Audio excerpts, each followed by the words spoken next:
Picture this. It's 1348. You're a merchant in Florence, Italy, the richest city in Europe. You wake up to screams. Your neighbor's door is marked with a red cross. The plague has arrived. Within days, half your street is dead. Within months, half your city is gone. But here's the strange part. The money didn't stop moving. While bodies piled in the streets, while priests refused to give last rites, while families abandoned their dying children, the markets kept functioning. Gold still changed hands, loans were still repaid, contracts were still honored. How is that possible? How does an economy survive when the people running it are dying?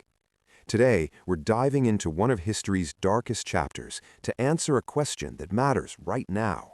What happens to money when civilization collapses? Because what medieval Europe discovered during the Black Death changed economics forever. And it might be the most important financial lesson you never learned.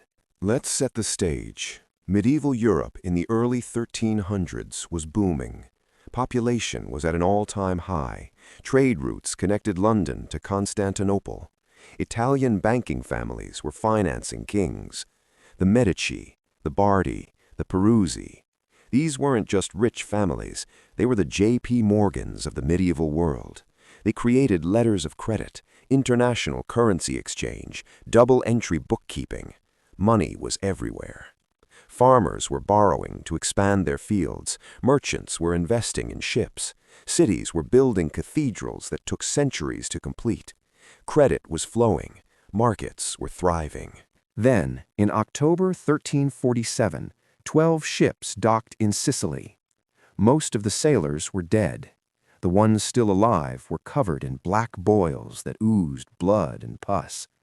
Within 5 years, the Black Death killed between 75 and 200 million people, 1/3 of Europe's entire population. Gone. Imagine losing every third person you know, your neighbor, your banker, your customers. The economy should have collapsed completely, but it didn't. Here's where it gets interesting. When the plague hit, the first crisis wasn't disease, it was debt. Medieval Europe ran on credit. Farmers borrowed seed money in spring, repaid after harvest. Merchants borrowed to stock inventory. Lords borrowed to wage wars. Suddenly, debtors were dying. If you lent money to 10 farmers and 7 of them died, who pays you back? The Florentine banking houses faced catastrophe. They had lent massive sums to the English king, Edward III, to finance his war with France. Then the plague hit England. Tax revenues collapsed. Trade stopped. The king couldn't pay. In 1343, Edward III defaulted on his loans. The Peruzzi Bank collapsed. The Bardi Bank followed. Billions in today's money vanished overnight. You'd think this would kill the entire financial system. But here's the twist. The survivors didn't panic. They adapted. Banks that survived started demanding collateral, real assets, land, inventory, physical goods you could seize if the borrower died. They shortened loan terms, 6 months instead of 5 years. They diversified, never lend too much to one borrower, even if he's the king. Sound familiar? These are the same principles modern banks use today. They were invented during a plague. When death is random and constant, you can't trust promises. You need systems. Now here's where things get really wild. Before the plague, labor was cheap, dirt cheap. Europe had too many people and not enough land. If you were a peasant, you had zero bargaining power. The Lord owned you. The system owned you.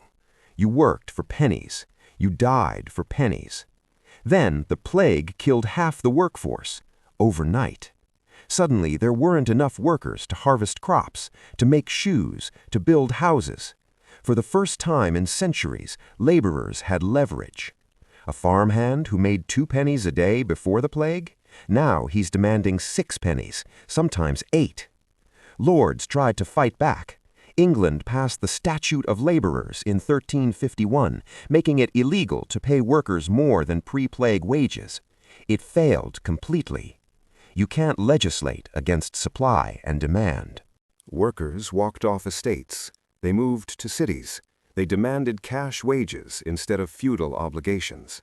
The entire social order started cracking. And here's the economic miracle. Wages rose dramatically. For the first time in medieval history, common workers had disposable income. They bought better food, better clothes. Meat appeared on peasant tables. This created new markets. Demand for goods exploded. Artisans and merchants who survived the plague suddenly had customers with money.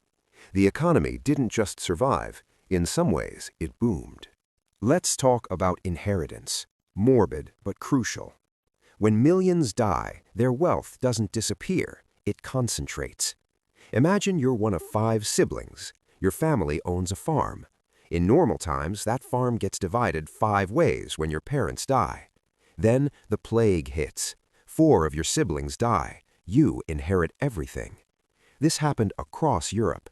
Wealth consolidated into fewer hands.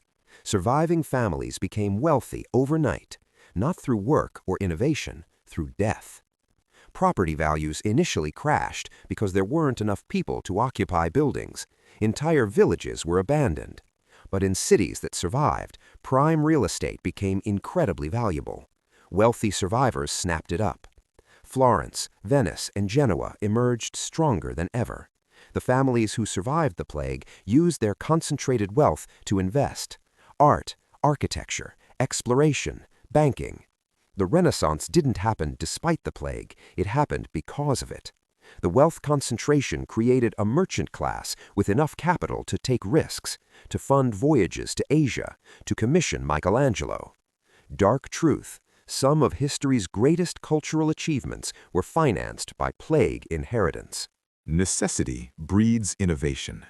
With half the workforce dead, Europe faced a choice: collapse or adapt. They adapted. Labor-saving technology exploded. Watermills, windmills, mechanical looms. Before the plague, why invest in expensive machinery when labor is cheap? After the plague, machinery was cheaper than workers. Printing press? Invented in the 1440s, less than a century after the plague. Suddenly, you didn't need rooms full of monks copying manuscripts by hand. One printer could do the work of 50 scribes. Navigation tools improved, ship designs advanced, agricultural techniques modernized. Europe automated. And here's the key lesson. Economic pressure forces innovation faster than anything else. When survival depends on efficiency, humans get creative fast. The plague created the economic conditions that pushed Europe from medieval stagnation into early modernity. But here's the part that really matters. Markets have memory. The institutions that survived the plague learned lessons that shaped capitalism forever. Insurance, born from plague-era merchant guilds pooling risk.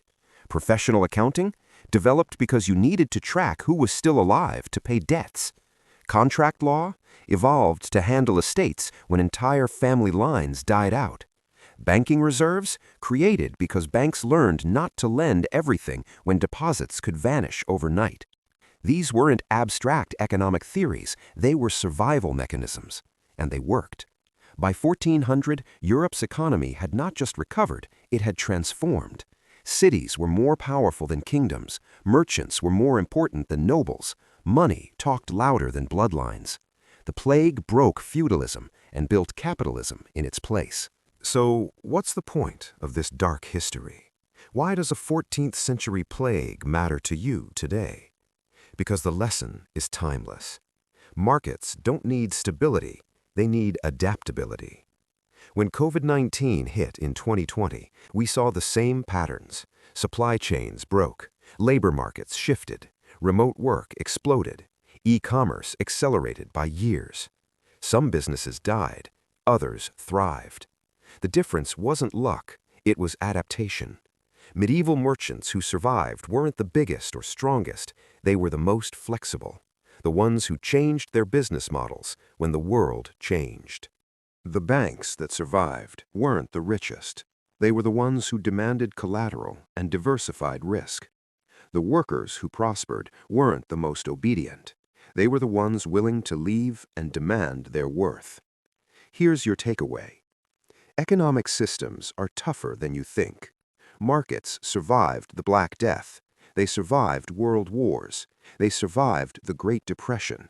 But individuals who don't adapt, they don't survive.